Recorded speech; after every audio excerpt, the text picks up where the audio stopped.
প্রচার প্রচারণার একেবারেই শেষ পর্যায়ে চলে এসেছে, আপনারা দেখতে পেয়েছেন। আজকে সহ আর দুদিন আছে মাত্র। তো শিক্ষার্থীরা সর্বশেষ আশাবাদী যে অবশেষে 4 বার পেছানোর পরেও রাকসু নির্বাচনটা হচ্ছে এবং 35 বছরের যে অচল অবস্থা এটা কাটিয়ে দেওয়ার ক্ষেত্রে বর্তমান শিক্ষার্থীরা আমরা ভূমিকা রাখতেছি। এটা রাজশাহী বিশ্ববিদ্যালয়ের জন্য একটা ইতিহাস হয়ে থাকবে ইনশাআল্লাহ। এই ইতিহাসের সাক্ষী হতে যাচ্ছি আমরা সকল শিক্ষার্থী।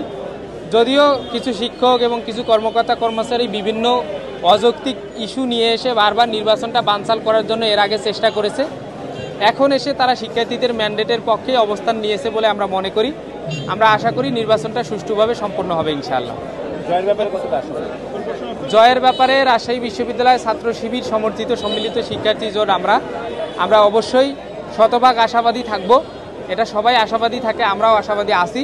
আমরা দেখেছি ডাকসু এবং জাকসুতে যেভাবে শিক্ষার্থীরা ছাত্র শিবির সমর্থিত জোটের ওপর আস্থা রেখেছে, এখানেও সেরকমভাবে তারা আস্থা রাখবে বলে আমরা পূর্ণ বিশ্বাস রাখি ইনশাআল্লাহ।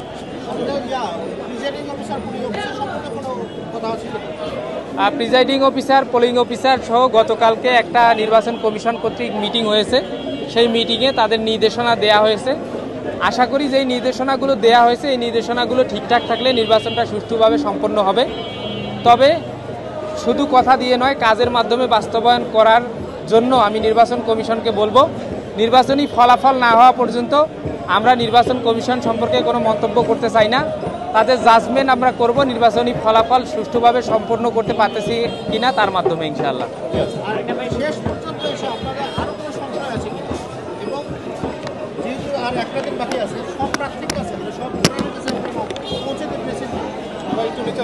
জি, আমরা